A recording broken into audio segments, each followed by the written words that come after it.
Okay, your notes explain. For the Calvin cycle, I sent you this doc. So here you have the chloroplast, and I divide this into two halves. The top is the light-dependent reactions, and you see the thylakoid membrane stacked into grana. And then the bottom is the stroma. That's the liquid that the thylakoids float in. So the light dependent and the light independent, this is occurring in that liquid that surrounds the thylakoid membranes. So the major reactant here is the carbon dioxide gas. There's your carbon, which is going to help you build the sugar, the glucose molecule. So you could see that the glucose is a product. In the overall equation, the Calvin cycle uses the CO2 and fixes it into sugar, C6H12O6.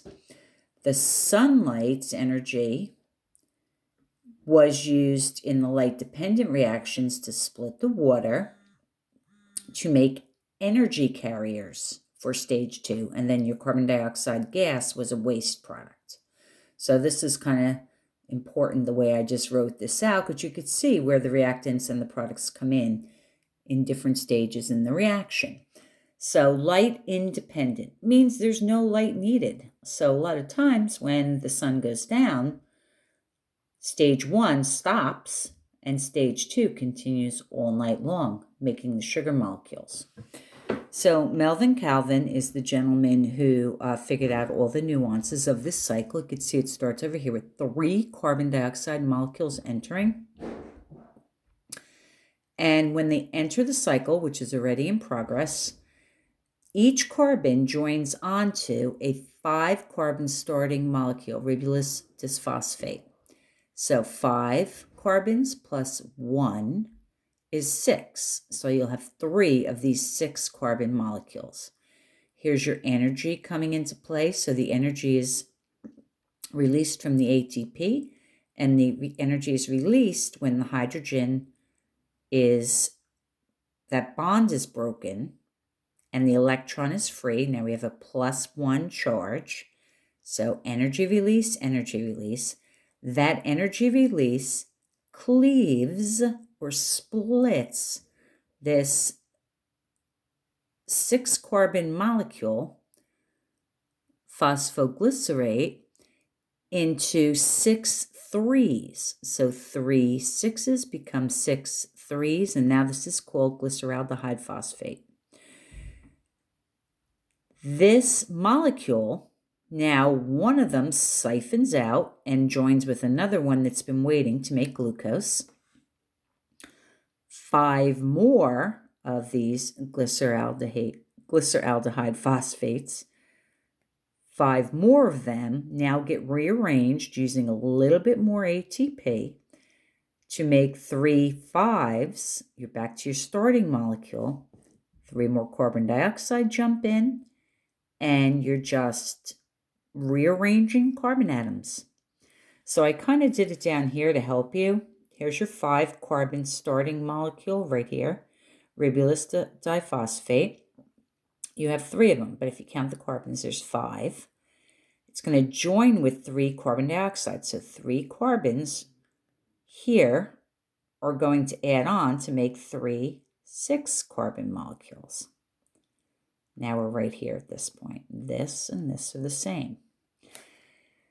Harvest that energy. Take that energy that you brought over from stage 1 to rearrange the molecule, cleave it, split it into 6 3-carbon molecules, which is the glyceraldehyde phosphate. So you have 1, 2, 3, 4, 5, 6, one down here.